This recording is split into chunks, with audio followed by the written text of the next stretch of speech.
Welcome to the Bodybuilding Banter podcast, your number one source of all things bodybuilding. Be sure to like and subscribe to stay up to date on future episodes. Now, here's your host, Leroy Rollins.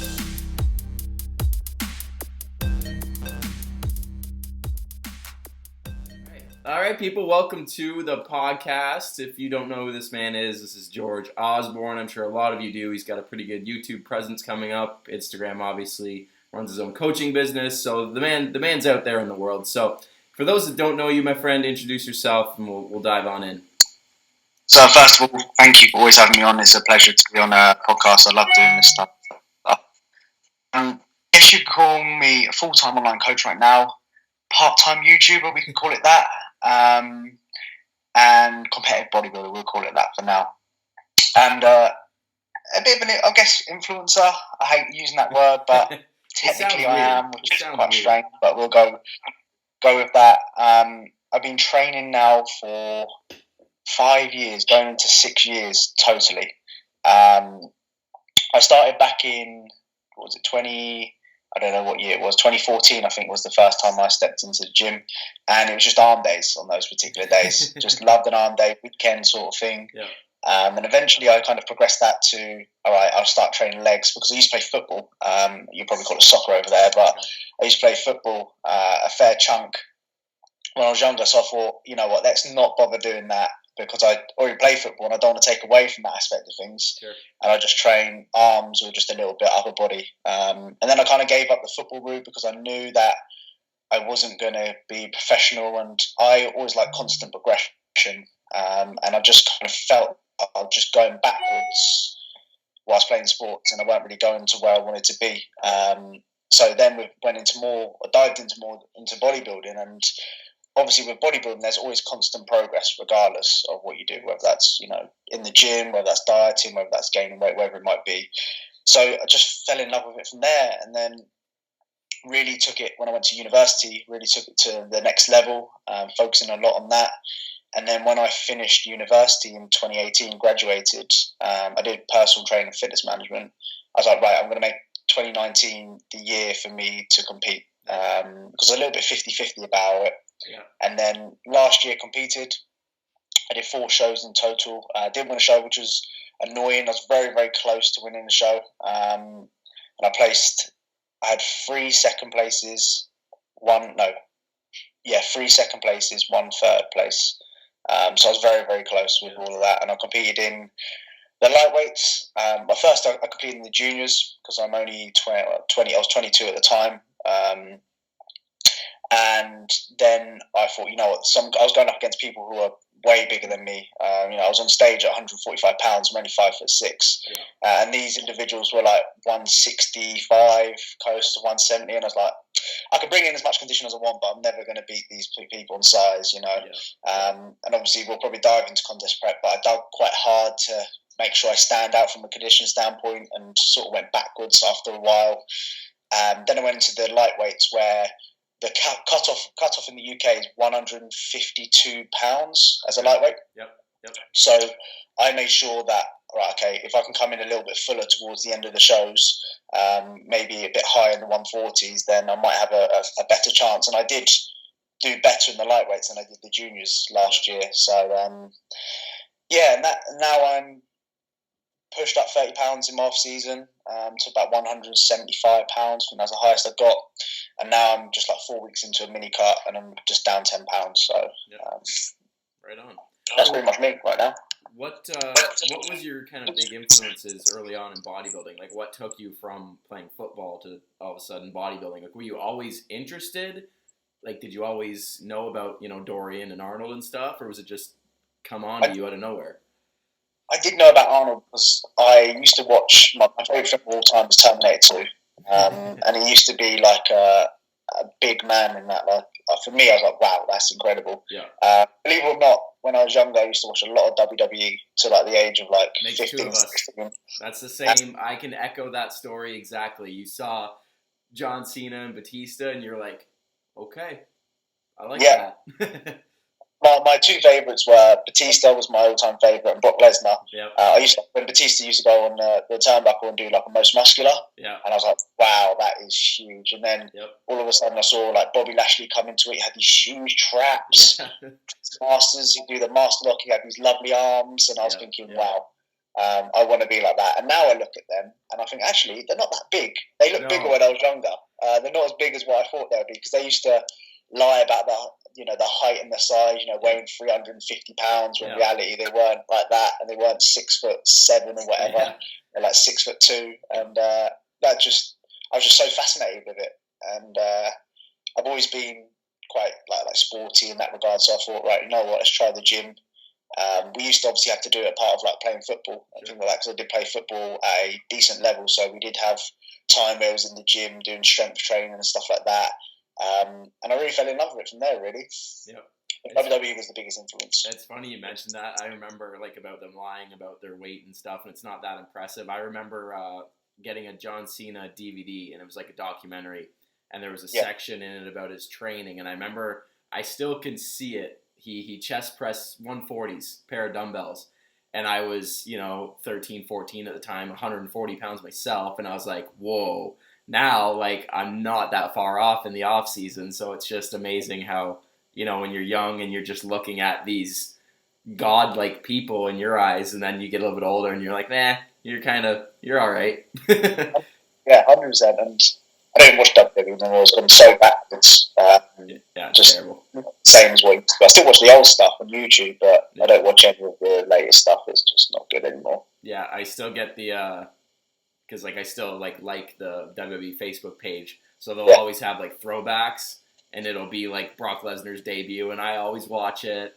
I can't pass up that 2-minute video. I gotta get those nostalgia feelings back. Yeah, same here, exact same here.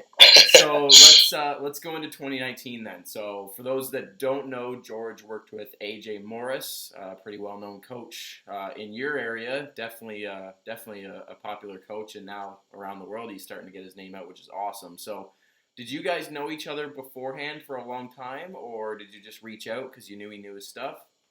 Yeah, see, I've actually came up to train with AJ. I stayed at his flat at the time for prior to actually doing a contest prep. So we've been very close. I've known him for about 1.5 years before I actually even competed. And luckily with AJ, he kind of knew me inside out, which was good. So I didn't want to go to someone that didn't have a clue who I was, how I trained, how I did things. He knew exactly from day one what I did. He also watched my YouTube videos, which really helped as well. Nice. So for me, it was just a no-brainer when it comes to contest prep, because he knew exactly what I needed to do, where I was at in terms of food, and how I was going to do it. And to be fair, it was just an easy process within the prep in terms of just dropping food slightly, managing everything, because he knew exactly what I would do throughout my off-season phase prior. So we started working technically about a month before I reckon we actually started the prep fully. And I wish I actually came to him earlier, in fact, like in 2018, instead of going into 2019 and started working together, but there we go. So talk about the season. You mentioned, you got in razor sharp conditioning. I followed your prep on YouTube, so I can recite the story for those that don't know, but you got super, super in shape, potentially like 1.5 months, 2 months early. And, you said that you started to fade. And for those that haven't competed, you might not know exactly what that means. But talk about that a little bit, and how that, your first show, the fact that you got in that conditioning in the first place is commendable itself, right? For sure. I mean, my prep, for starters, was way too long. I started my prep in mid-January, and I didn't step on stage till August the 4th. So it was a long old time, pretty much 9 months until I actually stepped on stage. So the first thing which went wrong there was my prep was too long. I wouldn't do like a 30-plus week prep again. I'd maybe make it just over 20 weeks or something like that. Right. Secondly, obviously, I didn't know how quick, both me and AJ didn't actually realise how quick I would come in. Like, for me, losing body fat is never been a problem. If you tell me to do something, I become a robot, drop weight easily, and it's quite surprising how I can just flip the switch from doing that. So obviously, if we got to like the 12-week mark out, yeah, and glutes were starting to come in, and people commenting like, "You're too lean, too this." There's a lot of that, and I was just thinking, you haven't got a clue what you're on about. You've got no profile picture, you've got no followers. Fuck you. You ain't got a clue what you're going on about. And I started getting closer to the shows, got to like 8-week mark, and was like, okay, yeah, feathered here. Started to notice more glute detail, and people still coming too lean. I was like, no, fuck you, ignore that. And then it got to like the 6-week out mark where I looked the best in terms of my fullness and condition. And that's when I should have stepped on stage. Like, I was looking at shows around that area, and I see you competing. I was thinking, I could have ended that and probably won that qualifier, you know? Yeah. But I thought, right, because I had a plan, because I'm that type of person that I don't like changes in terms of whether I have like a set plan. Like, my goal was 4th of August, first show. And I was like, right, I don't care about anything else outside that other than the 4th of August. Yeah.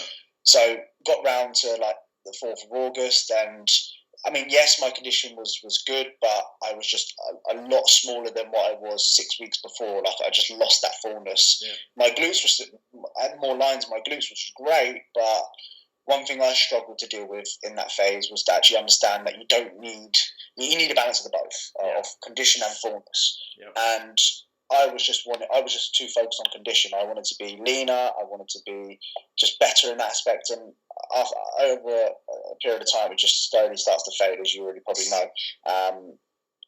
And then it got to my first show, and I did okay. I mean, I came up against someone who's just way bigger than me, annoyingly. But from there, I just kind of, and it was my mistake. I found that. Sorry, I'm on a podcast, and the dog. It's all right. Dog. He always does it every single podcast. Yeah. It's not the mailman, is it? Oh yeah, yeah, he hates it. He's 12 years old at the moment. Still don't get the grumpy old man. He's a grumpy old man. Yeah, he is.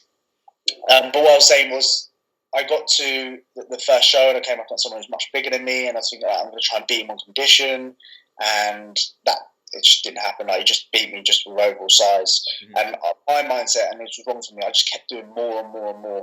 I spoke about it quite often now, how doing more isn't better. Like, I used to do more in the gym, used to do more car, I used to like be on like level 12 on the Stairmaster, burying myself, like sprint Stairmaster for 30 minutes, and doing that when you're lean, it's just it was just really stupid. I should have pulled back and done less in the gym, just kept to like baseline volume. Yeah. But I just wanted to do more because I thought, right, if I do more, I'm getting leaner. And then towards the end of my prep, when it's like my 4th show, I was thinking, I need to come in here fuller and bigger, because what else can I do? I can't get any more body fat off me. No. You know, it's just going to go backwards. And then, like, I can put a comparison photo of me like 6 weeks out and how I looked compared to, you know, competing, because I think my shows were like across a 5 to 6 week period, so trying to hold that for even longer was difficult. And I showed a picture at the end of my prep and put it side by side, and it just looked just awful. At the end, I was just a mess. So something which I definitely, next time I prep, is something I really need to learn, is to actually do less and put my feet up and relax instead of sprinting about, doing all these steps and all this cardio, which I don't know why, just something in my head just triggered me to do more, which was stupid. That's all right. Lessons for the next time, right? Now you know. Oh yeah, of course. Like, people, that condition you got, people chase, you know, for years and years, and right, like, you almost got that out of the way, so now you can, like, you know, you can get there, so now you just need to do it more effectively, right? Yeah, sure, 100%. That's awesome. So next time, shorter prep, take my time and not do more. That's the hardest bit, is not doing more for me. I still give it now, still do an extra set here and there, because I feel like, oh, you know, I can get away with it. But I'm trying to, especially in this mini cup, tell myself, like, don't do more. I'm just keeping to, like, either on like a compound movement, like a squat at the moment, top set and a back off set. Don't do that third set, because I sit there and it's just junk volume sometimes. When I sit there, I think, why did I do that set? Because I thought I'd get a number in my head. Yeah.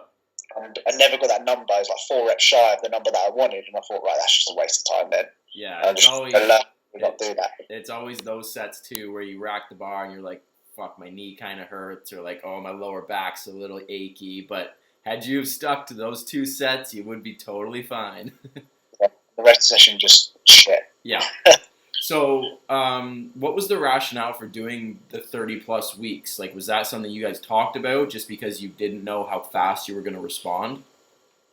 I think we were just very unaware of, especially my first photos when I took them. I remember Adrian telling me, "Okay, you're gonna be on stage in about 135 pounds or something like that." And I was like thinking, really? I was like, wow. I was luckily 10 pounds heavier, which was good. Yeah, yeah. But we didn't know how lean we would get that quickly. Like my first shots, when I looked at my first shots, I was quite soft. I couldn't really. There was not much structure to me, and I've been very much like that in my gaining phase. Like I just lose the lifting look to me, and I just look shit. But when I do start dieting down, you start to see the changes quite quickly. And I remember Adrian telling me, like, yeah, you're quite fat in these areas. We're going to have to take quite a lot off. But in reality, I only took off on my prep just over 20 pounds on my throughout the whole contest prep. I didn't take off much, and it made a world of difference. Yeah. Don't get me wrong, the longer preps are beneficial for sure, 100%, because you can take your time. The rate of loss at the beginning can be quicker, and then like towards the end of my, when I started reversing my calories, I was just kind of, 0.2 of a kilo or a pound per week. It was nothing. Yeah. But like I said, there's a point where it's just too long. It's just the fatigue's just picking up, and it's just you're going backwards in. It's like holding stage condition.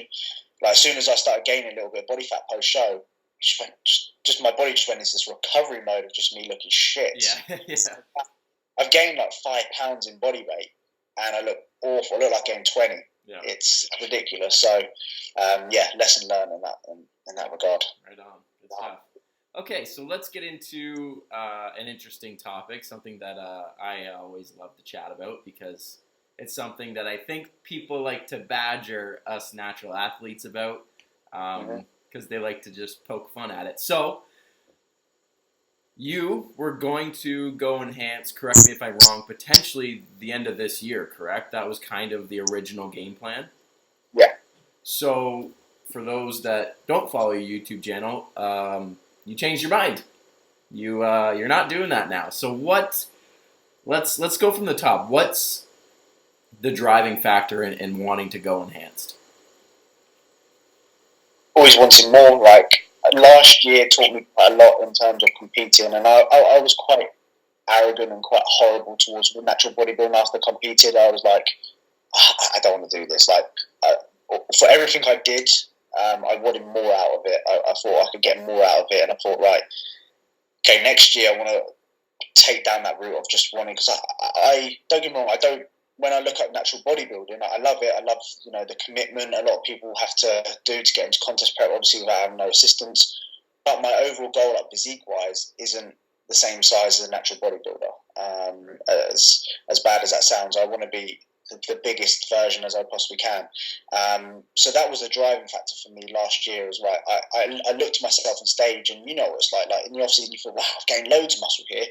But you start dieting down, and then you start realising, okay, I haven't got as much muscle as what I thought I had. Yeah. And being, for example, like I told myself, I don't want to be a 150 pound bodybuilder. I really don't. I've always said my overall goal has been 200 lean on stage one day. That's my overall goal, and it just made me realise how much more I need in terms of just more muscle, and that was a big driving factor for me for from when I finished competing towards lockdown, and then I've just been very relationship last year kind of took a big hit. I've been very, very selfish, and I wanted to start giving back. And I put this in a YouTube video, which a lot of people misinterpreted about me saying how when you go on gear you're not going to have kids, because of course you can. There's many people out there that still have children. Yeah. But what I do want to do is I don't want to there's still a minor chance of me jeopardising that aspect of thing, regardless. Yep. And two, I do want a family. I do want to move out, and I would rather, and I do want to do that soon. I want to move out that side of things in a couple of years' time, and once that's all done, once I've had children, I can crack on with that side of things. It's never too late, in my opinion. Yeah. So that was a lockdown kind of taught me that, and speaking with my partner about it and things like that, I was just a little bit 50-50, and I was determined beginning of this year, I was like, wow, yeah, I'm definitely going to do it 100%. But I didn't take into consideration, okay, I know my missus wants a family soon. I know that. And I do want that as well. So I thought I'd rather do things the right way, and I'd rather give natural bodybuilding a couple of years, because obviously I was getting other people's feedback on YouTube and stuff like that. And I'd rather come back in a couple of years' time and do another natural show and say, like, okay, if because I've only competed one season in my whole entire bodybuilding career or journey, if you want to call it that, and I was very to the point, okay, this natural bodybuilding isn't for me. I didn't like it, and I did like it, don't get me wrong, but I thought I just want more muscle, and I don't want to be gaining that 1 pound of muscle per year or whatever naturals grow. I want to be doing more than that. And as well, there has been, and I must admit, influence on social media. There's people telling you in the comments, could you imagine what you look like in gear and stuff like that? And it does, as bad as it is, it does think, actually I sometimes wonder that as well. So I must admit, a little bit was a bit peer pressure from people to push me. And then, as I mentioned in my YouTube video, I'm just going to be put down to the bottom of the pile, because there's other YouTubers out there that, Josh Bridgman's a good example, that have been doing it for 2 years now, and you've seen his progress. I'm gone from being, on YouTube, I want to say I'm a big natural bodybuilder when it comes to the YouTube side of things. Of course, there's plenty of other people out there, but I have a niche market in terms of natural bodybuilding. I built my business on natural bodybuilding, and I just want to kind of try and expand on that, instead of just going assisted and being at the bottom of the pile against TM Cycles, Brandon Harding, Josh Bridgman, all that lot. I'm just going to be at the bottom, really, and I don't want to follow the same path as them in terms of showcasing their journey, because I want to do it real, and a lot of people watch me because I'm real and I showcase things properly. I don't beat around the bush. So that's a long-winded answer in terms of why I've made that decision. Oh, that's awesome, man, and I can. That's awesome, man. Well, there's an echo. I can really. There's like an echo on your end. That's weird. An echo? There we go. It's gone now. I agree with what you were saying when it comes to having kids and stuff, because I'm engaged. I'm a little bit older than you, but my fiance and I have had this conversation numerous times over the years. We've been together 4 years now. She's seen me compete numerous times, and it's always the forefront of that conversation is but I just don't want to risk any complications when it comes to kids. Like you said, there's plenty of guys that have kids, but you always run that risk of infertility or issues with their health and your health. You never know what can happen, right? So that's just something that you have to consider. But kudos to you for considering it this early, right, and not making that jump so fast, right? Yeah, 100%. And it might seem a bit of a dick coming across social media, but like I said, I've always just being honest. I always will express my feelings in the moment, and that, feelings always change. You always have something, and don't get me wrong, I will go down that route at some point. I'm 110% confident of me doing that, but just not right now. I'd rather get some other goals out of the way, give back to the missus, that side of things, and then go down and because obviously bodybuilding is very selfish, as you know, and go back to being my selfish self. For sure. Okay, so we got some cool questions that came in. So the first one you already answered, your reasoning for wanting to go enhanced. Kind of on the same line, but why are you more interested in, say, a IFBB Pro card versus a WMBF or a DFAC or something like that? Is it simply just the overall size of the athletes that you're more attracted to? Yeah, I would say just having the bigger look is something which I've always wanted. Because when I see, for example, someone in the street and they're huge, I'm like, wow, okay, that's pretty sick. Yeah. And it's like wearing, if you go out and you're a pro natural bodybuilder, go out in the street, no one's going to know anything about you. You just look like an average person, especially when you're wearing a t-shirt. It's just an average person. I don't want to look average in a t-shirt, So yeah, I would say, I prefer the bigger look. And there is sometimes you can get, especially online, you see a lot of, in terms of natural bodybuilders, not many successful, millionaire. I don't want to be a millionaire, but in terms of money side of things, a lot of pro natural bodybuilder still do a full-time day-to-day job. Whereas me, I want to be a little bit different in that regard. I want to be in a field that I actually compete in. For example, some people compete, but they then do, I don't know, plumbing on the weekend electrician or something like that. So I'm very different in that regard, if that makes sense. No, 100%. Like, there's definitely a line between, the IFBB Pro that's in the magazines, that's sponsored, that goes to expos. How many natural guys do that? Not many, if really at all. Like, you take someone like Doug Miller, might be one of the biggest guys. It's got his own supplement company and stuff, but he created that. It's not that he's sponsored by like Redcon or something. You know what I mean? Like, I don't know if really we'll ever see. You'd have to get some pretty big freaks in the natural stream to probably get picked up by Redcon or Muscle Tech or something, right?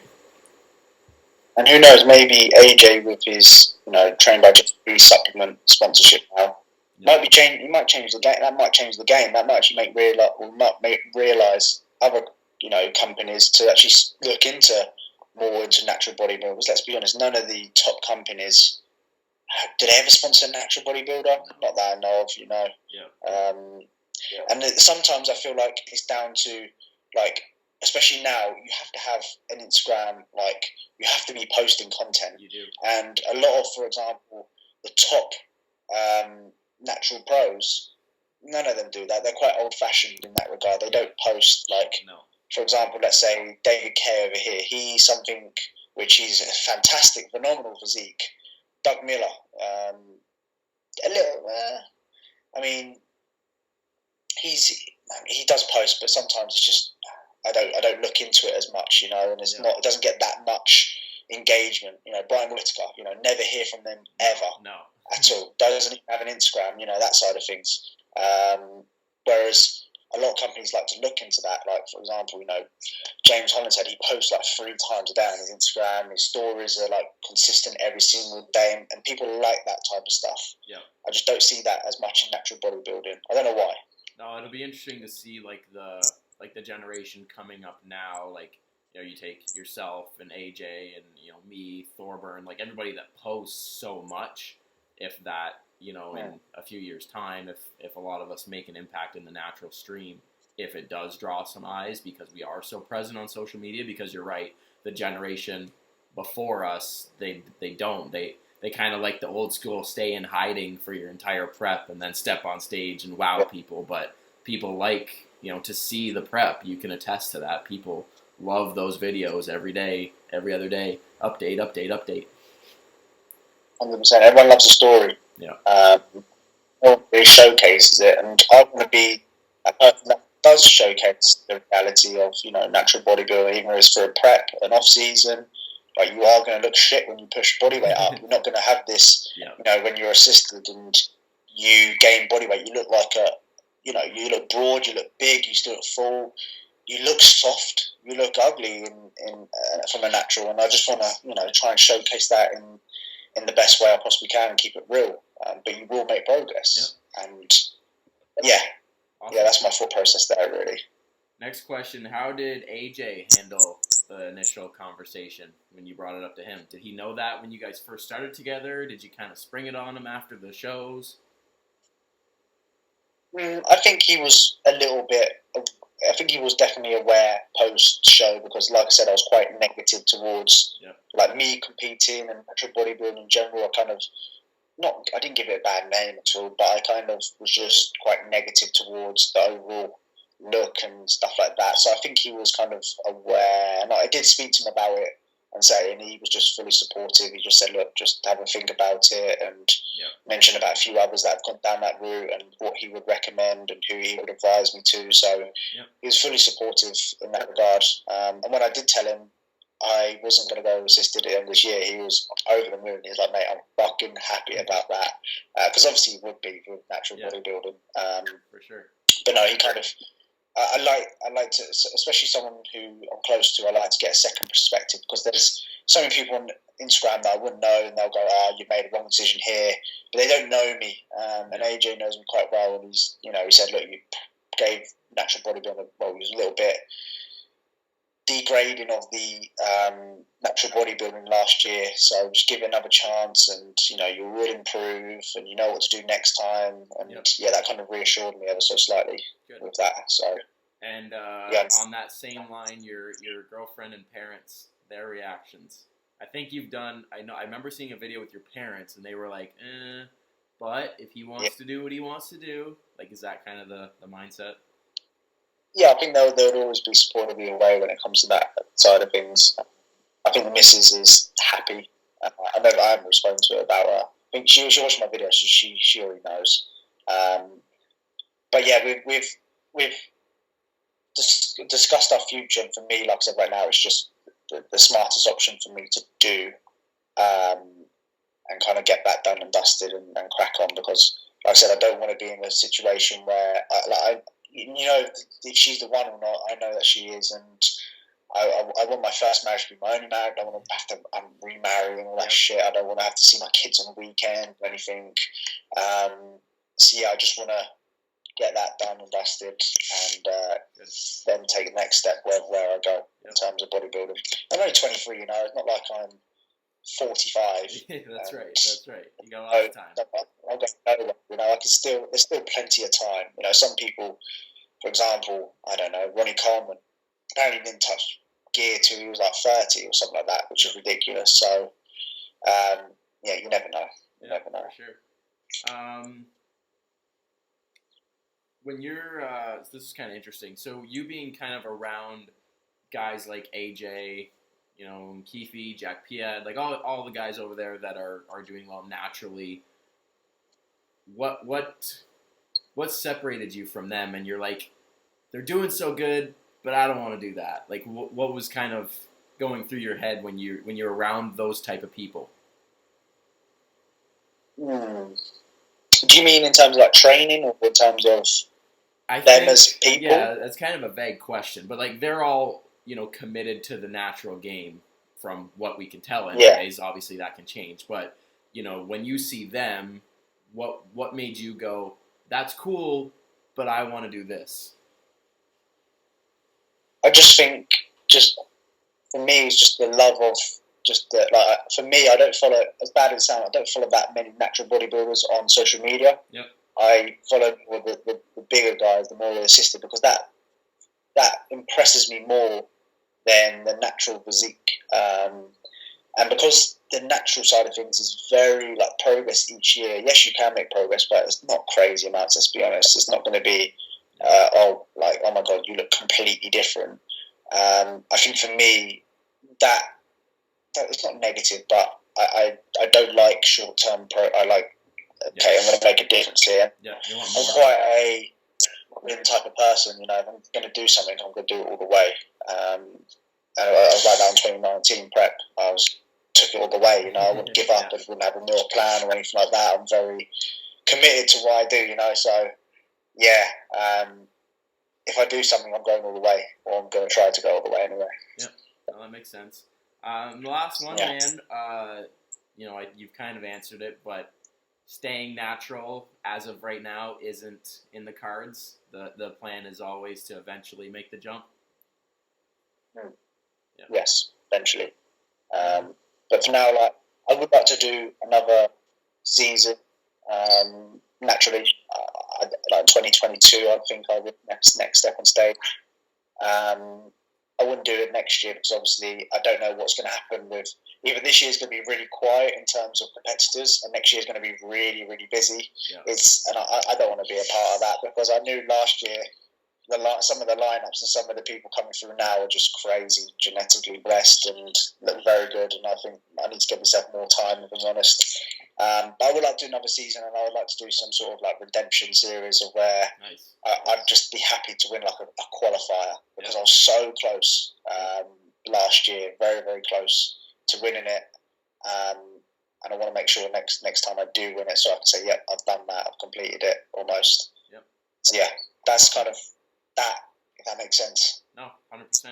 Last one, man. What is your kind of biggest pieces of advice for guys in your shoes that are maybe back and forth on what they want to do?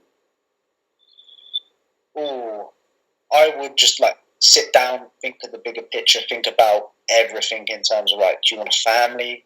You know, what is your overall goal? Like, you need to be aware of, like, for me, I've been, especially this past year, I've been doing a lot of research into that side of things. You have to research to know what you are doing, and it's life changing. It can, you know, you might be on, especially for someone now, you'd probably be on TRT for the rest of your life. So something that if you are going to commit to, you may, you know, take a few years off your life. You may run into health risks. You know, you may.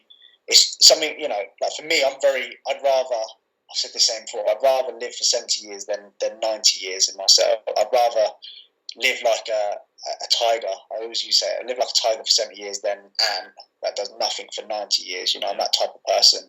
So if that's not for you, then, you know, I definitely wouldn't recommend going down that route. Just get some opinions. You know, having a coach is always great because you can speak to them about that side of things, and just take your time. Don't rush into it. Don't get influenced by others if it comes to that decision, because, you know, you're not. They're not you. You know, they're not in your situation. They don't know what's going to happen in life. You know, whether that's with, you know, does family does cancer run through your family or whatever. You know, you're really playing a big game with this side of things. So you just need to be very, very cautious. But take your time is what I would say. Right on. That side of things. Awesome. I agree with all of that. So that was a good way to end this. Where can everybody find you, man? Plug all the social media. So George Osborne 12 on Instagram. YouTube, just type in George Osborne. I should come up. There's like some other MP in this country called George Osborne. So he's normally through the search engine bit, which is really annoying. But hopefully one day I'll be bigger than him in terms of popularity. So you won't never see him ever again. Coaching wise, if anyone's interested in coaching, George Osborne coaching at gmail.com. And I think that is pretty much it. Those are the main three which I use at the moment. Yeah. But no, thank you for having me on. It's been a pleasure. And I always like to talk about bodybuilding and stuff like that. It's always good. No, I appreciate that, man. I'm glad we were able to do this. So for those that enjoyed the video, please give it a like, subscribe to the YouTube channel to stay up to date with all the future episodes, and give George a follow, show him some support. Thank you guys, and we'll see you guys in the next one.